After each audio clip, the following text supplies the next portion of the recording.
अस्सलाम वालेकुम सर, मेरा नाम रावल राम है और मैं आपसे सवाल करना चाहता हूं कि हमारा मज़हब गलत नहीं है, उसमें गलतियां हम लोग करते हैं।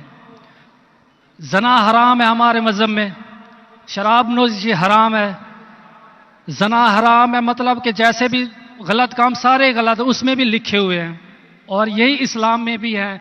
ये दोनों जो है ना, मतलब कि कॉमन है इनमें, तो अच्छी बातें दोनों तरफ हैं और सिर्फ इस बुनियाद पर हमें दोज़ख में डाल दिया जाएगा कि हम सिर्फ कलमा नहीं पढ़ते। अदरवाइज हम लोगों में भी वही चीज़ें हैं, सिर्फ इबादत का तरीका और है। बाकी बस इस सवाल मैंने जो। भाई साहब, आपका नाम क्या है? रावल राम। रावल राम जी जी रावल राम ने एक अच्छा सवाल पूछा। जी उसने कहा कि उनकी मजहब किताब में भी जिना हराम है। बिल्कुल सही फरमाते। उनके मजहब में लिखा हुआ है कि शराब हराम है। बिल्कुल सही फरमाते। आपने अगर मेरी तकरीर सुने, हिंदुइज्म और इस्लाम में यकसानियत, आपने सुने वो तकरीर को? जी जी अच्छा, वो तकरीर में लिखा है हिंदू मजहब में दो किस्म के किताबें हैं, एक श्रुति और एक स्मृति। श्रुति मतलब वो किताब जो भगवान की तरफ से आती, भगवान की तरफ से। स्मृति वो किताब जो इंसानों ने लिखी है। श्रुति में आता है वेद एंड उपनिषद, स्मृति में आता है महाभारत, रामायण, भगवत गीता, मनुस्मृति एटसेट्रा।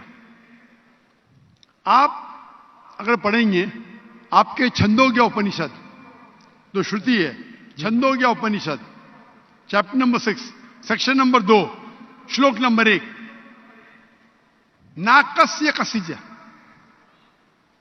भगवान एक ही है, दूसरा नहीं है। बिल्कुल भगवान एक है, दूसरा नहीं है। बिल्कुल। आपके किताब में लिखा है श्वेता उपनिषद चैप्टर नंबर 6 श्लोक नंबर 9, नाकस्य कसिज जनिता न पदीपा, नाकस्य कसिज जनिता न चदीपा।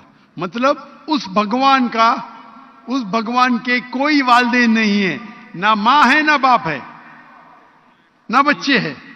सही लिखा है श्वेता उपनिषद में चैप्टर नंबर 4 श्लोक नंबर 19, न तस्य प्रतिमा अस्ति। प्रतिमा के मानी होती है संस्कृत में अक्स, picture, photo, statue, idol, painting. ना तस्य प्रतिमा अस्ति, उस भगवान की कोई अक्स नहीं, कोई पेंटिंग नहीं, कोई पिक्चर नहीं, कोई फोटो नहीं, कोई स्टैच्यू नहीं, कोई स्कल्पचर नहीं। ये लिखा है यजुर्वेद चैप्टर नंबर 32 श्लोक नंबर 3 में भी, ना तस्य प्रतिमा अस्ति। तो आप अगर भगवान को मानते हैं और भगवान की मूर्ति बनाते हैं तो गलत है। आपके किताब के हिसाब से कुरान मजीद को बाजू रखो, हदीस को बाजू रखो। आप मूर्ति पूजा में मानते हैं भाई साहब? सर, मैं सिर्फ कृष्ण भगवान की मूर्ति पे मानता हूँ, अदरवाइज देवता हैं वो, मतलब उन पे सजदा नहीं कर सकते। अच्छा। सिर्फ कृष्ण भगवान को सजदा कर सकते, उसकी मूर्ति भी जायज है। ये कहां लिखा है कि कृष्ण भगवान की मूर्ति जायज है? किधर लिखा है? वो सर मेरे हिसाब से वो खुदा है हमारा, इसलिए। बराबर, हमारे हिसाब से मैं भी अल्लाह में मानता हूं, लेकिन अल्लाह की मूर्ति नहीं बना सके वो ही अल्लाह में मानता हूं। अगर अल्लाह की मूर्ति बना सके तो वो अल्लाह ही नहीं है। वलम यकुल लहु कुफुवन अहद।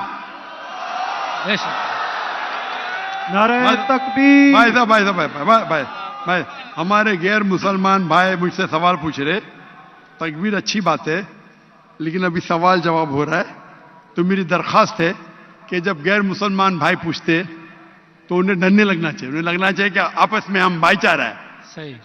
उनको डरने लगना चाहिए। डरते नहीं माशाल्लाह, लेकिन आप ऐसा मत करो कि वो डर जाए। नहीं नहीं बराबर ना? तो आप डरिए मत भाई साहब, ये खाली तकबीर कह रहे। नहीं सर। तो हमारे हिसाब से जी जी। जिस की मूर्ति बना सके वो अल्लाह ही नहीं, और ये वेद में भी लिखेला है। आप इस्कॉन में मानते? सर वो तसव्वुर है, वो नहीं, हमें भी पता है कि उसमें खुदा नहीं है, वो एक तसव्वुर है। हमारे इसमें खुदा का तसव्वुर करते मूर्ति बनाए तो गलत है। तो यही मैं कहता हूं आप अपनी किताब का अमल नहीं कर रहे, आप अपनी किताब का सही अमल करेंगे तो आप भी जन्नत में जाएंगे। सही बात है, बिल्कुल। तो कुरान हम में नहीं क्या करते ना, हम सुनिए, अपना मजहब पे सुनिए, सुनिए, मतलब फॉलो नहीं करते सही सुनिए, तरीके सुनिए। से। जी जी, मेरा फॉर्मूला बहुत इजी है। सही। कुरान मजीद में लिखा है सूरह इमरान में सूरह नंबर 3 आयत नंबर 64 में, तालौ इला कलिमतिन सवाइम बैना बैनकुम, आओ हम उस बात की तरफ जो आप और हम में यकसा है। सही। अपन आज माने जो आप और हम में यकसा है, कम से कम उस पे तो अमल करे। मेरा फॉर्मूला यूनिवर्सल है, पूरा भाईचारा है। मैं कहता हूं भाई बाइबल को लेके आओ, वेद को लेके आओ, कुरान को लेके आओ। वेद काफी बड़ी है, जी जी, बाइबल कुरान से 3 गुना बड़ा है। हम आज वादा करें कि जो यकसा है कम से कम उस पे तो अमल करे। जो यकसा नहीं उसको साइड पे रखेंगे, कल बहस करेंगे। जो यकसा उस पे तो अमल करे। बाइबल में लिखा है, वेद में लिखा है, खुदा एक है, खुदा का अक्स नहीं। अगर आप खुदा का अक्स बनाते तो आप वेद के खिलाफ जाते। सिर्फ कृष्ण का बनाओ तो भी गलत है। सर वो भगवत गीता में लिखा है इसलिए। आप भगवत गीता स्मृति है, भगवत गीता महाभारत का हिस्सा है, सही क्या नहीं? सही।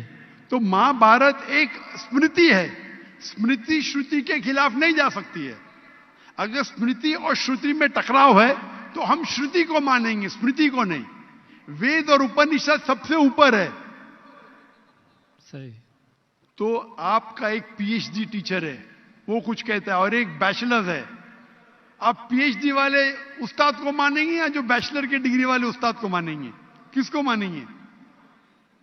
कौन से उस्ताद को मानेंगे? PhD sir. पीएचडी। तो आपका पीएचडी वेद है। सही।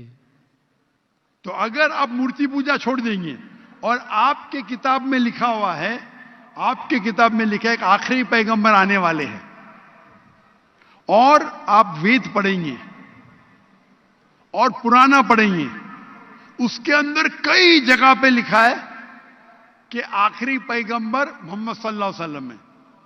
आप अगर कल की पुराना पढ़ेंगे, भविष्य पुराना भी है, कल की पुराना है, और आप मेरी तकरीर सुनेंगे।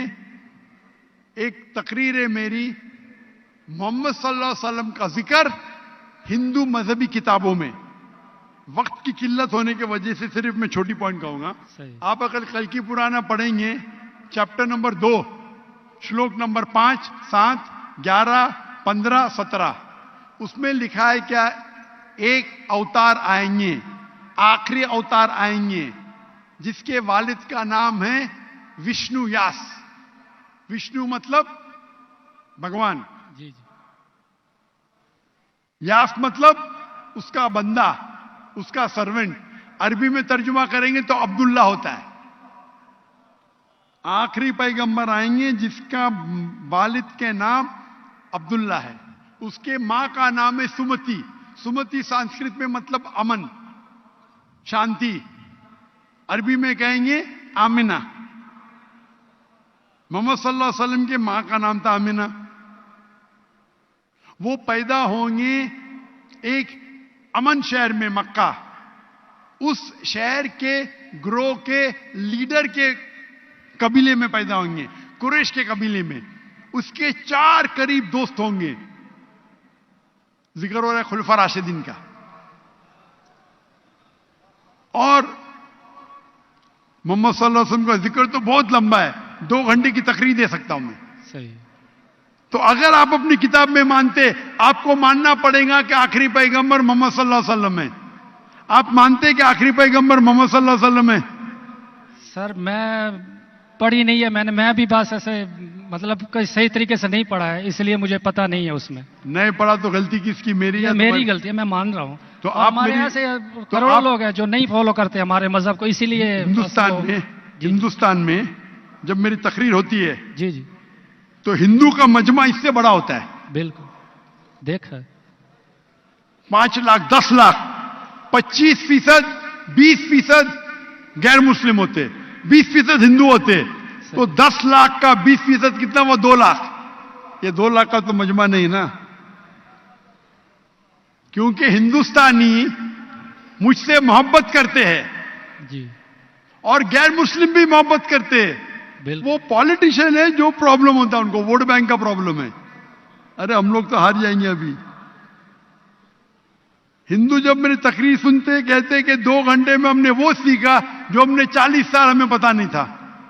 सही। तो मैं अभी जो मैं हवाला दिया, रेफरेंस के साथ आपकी किताब का हवाला दिया, तो आप अगर सच्चे हिंदू है तो आपको मानना पड़ेगा कि एक भगवान है, उस भगवान की मूर्ति नहीं है, उसके आखिरी पैगंबर मोहम्मद सल्लल्लाहु अलैहि वसल्लम है।